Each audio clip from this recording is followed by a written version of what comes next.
Good day and welcome to Local Government TV, your local government show. Today we are in the honor of having Mr. Bonga Nzuza. Mr. Nzuza is a KZN legislature member.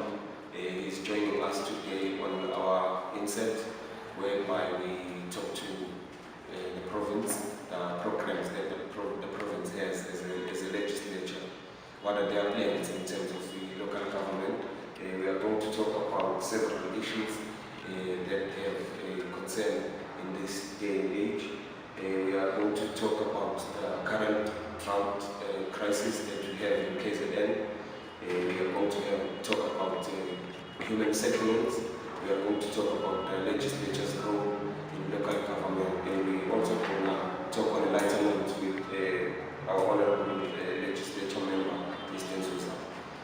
First of all, I'd like to welcome you to the show, and I'd also like to welcome my guest, Mr. Nzuza. Good day and welcome to the show. Thank you very much, John. I want to thank the opportunity. Thank you very much.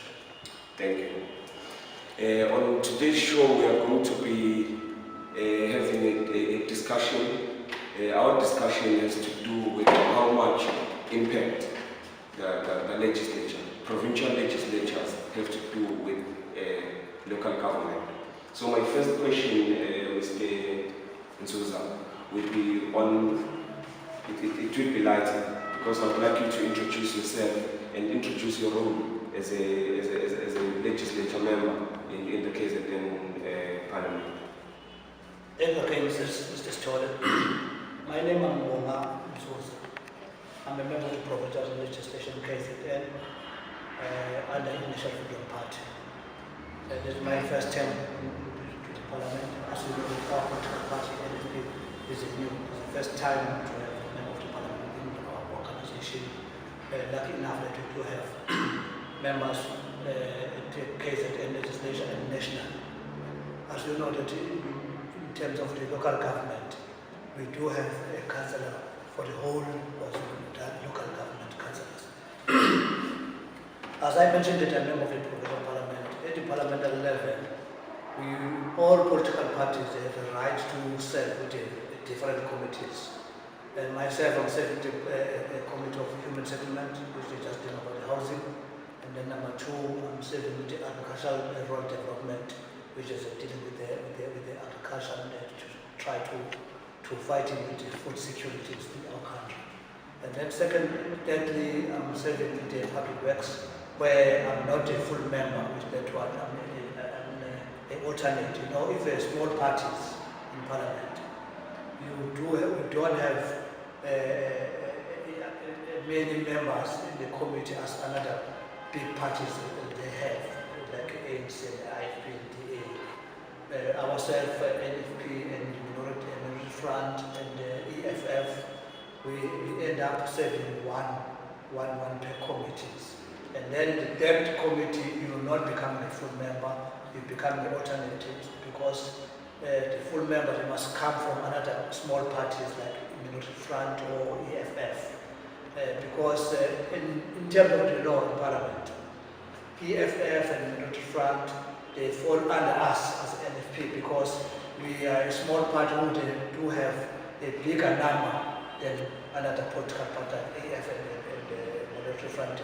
In terms of law, we just do one component. We are one component in terms of legislation. We can't separate ourselves as EFF minority in terms of doing a system of allocating members to the committees. So I'm an alternate with Public Works. The full member is from the EFF.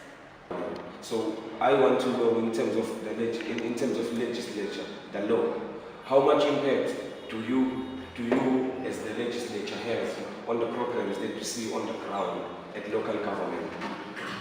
John, as you know that before anything happened in a provincial legislations, the National Assembly first, they did opening Parliament.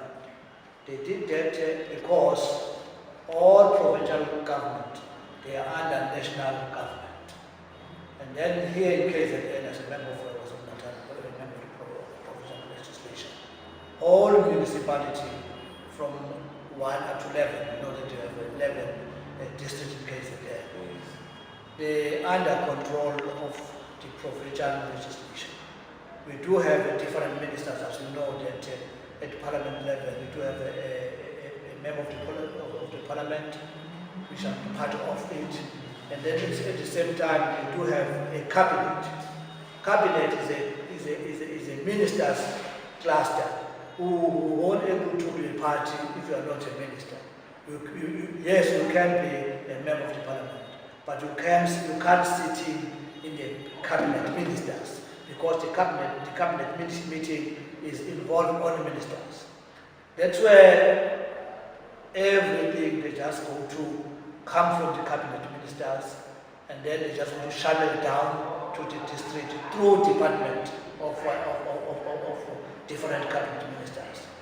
The duties and function of the legislature's members is to define laws of how can you run the KZN in terms of local government is concerned. Because in the reality, the local government is on a practical situation in terms of the delivery, in terms of day-by-day delivery in our society. So as a member of the parliament, the most important duties for us is to provide the leadership to the local government and define laws, and then to just try to check they're just working according to the laws. Because if you don't monitor that one, they can do otherwise. And then the member of the parliament, they just oversee, in other words, they oversee the whole local government in terms of the delivery is concerned, in terms of our society. They just get what they are supposed to get in terms of the national and provincial government is concerned. Because the whole budget, they come from the nation, as we know that. When they come from the national level, they just send it to the provincial level, the whole budget. And then the provincial level, that's where they just go to allocate each district about the funds, how much they could get in terms to using even the census, how many people in terms of Uthuli, for example, Zululand, Uthugela, Mgumulu, how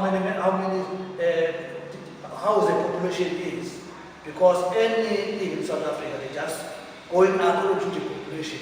That's why we as the political parties, as a member of the parliament, we need to encourage our members to just go, number one, to go to vote, no matter which party go to vote, and then also just go to be counted in terms of the census. Because then numbers of voting and census, they are assisting the national government in terms of allocating funds for us.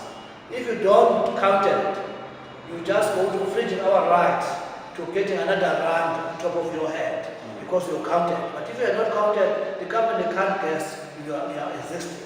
So then also we need to just push in terms of educating our people that in terms of voting and counted in terms of the census concern, they just contribute a lot in terms of allocation of funds from the national government. Thank you very much, Mr. Yes, John.